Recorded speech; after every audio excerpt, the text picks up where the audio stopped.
राज्य इकाई के अध्यक्ष रह चुके हैं और आपने भारतीय जनता पार्टी के राज्य यूनिट को लीड किया हुआ है।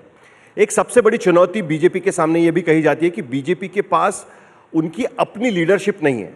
कहीं ना कहीं अपनी लीडरशिप तैयार करने में ममता बनर्जी के सामने भारतीय जनता पार्टी सफल नहीं हो पाई है।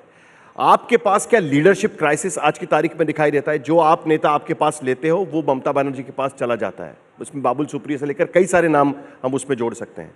क्या यह सबसे बड़ा प्रॉब्लम है या आपको ममता बनर्जी के खिलाफ कोई नैरेटिव नहीं मिल पा रहा है? जो नैरेटिव आप अलग अलग चुनाव में इस्तेमाल कर चुके हैं उसी के आधार पर आप इस बार भी चुनाव लड़ने की कोशिश करें। देखिए, मुझे लगता है कि अगर आप 2021 के चुनाव का रिजल्ट का विश्लेषण करते, ठीक तरीके से एनालिसिस करते, तो आपको लगता नहीं कि ये कोई कारण है। क्योंकि भारतीय जनता पार्टी आप जानते हैं कि कैडर बेस्ड पार्टी है। आज से 10 साल पहले मुझे कोई नहीं पहचानता था।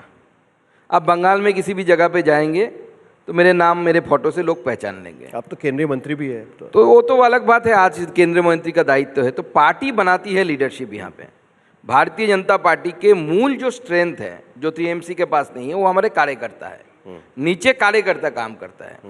और 21 का रिजल्ट मैंने इसलिए बोला कि 21 का, अगर 2021 का रिजल्ट आप देखेंगे, इवन 24 का भी देखेंगे, जो इफेक्टिव सीट है, इफेक्टिव सीट मतलब ममता बनर्जी क्यों जीत रही है, नंबर 1 30 से 35% मुस्लिम वोट, जो रिलीजियस कारण से ममता बनर्जी के पास जा रही है। कोई डेवलपमेंटल, कोई इंप्रूवमेंट मुस्लिमों का बंगाल में नहीं हुआ है। किसी भी आप मुस्लिम इलाके में चले जाइए जहाँ पे ममता बनर्जी आपको जाने के लिए बोले या टीएमसी जाने के लिए बोले, आपको सड़क ऐसे ही मिलेंगे जैसे पहले था। आज भी सरकारी नौकरियों में मुसलमान ज़्यादा नहीं है। ममता बनर्जी ने कोशिश किया था बैकडोर से घुसाने के लिए, ओबीसी ए बनाकर, OBC A, OBC B, OBC A मुसलमान, ओबीसी बी हिंदू, ओबीसी, वो भी कोर्ट में स्ट्राइक डाउन हो गया।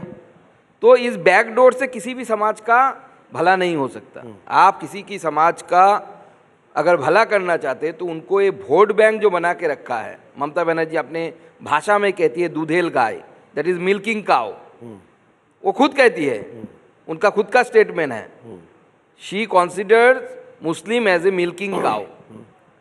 तो जब तक कोई भी समाज ऐसा जिम्मी बना रहेगा किसी पार्टी के पास कि देखो बीजेपी आ रहा है, तुम्हारा ये कर देगा, वो कर देगा, तुम्हें डराएगा और उससे वोट लेगा, तो उस समाज का कुछ भला नहीं हो सकता, जैसे पश्चिम बंगाल में भी नहीं हुआ।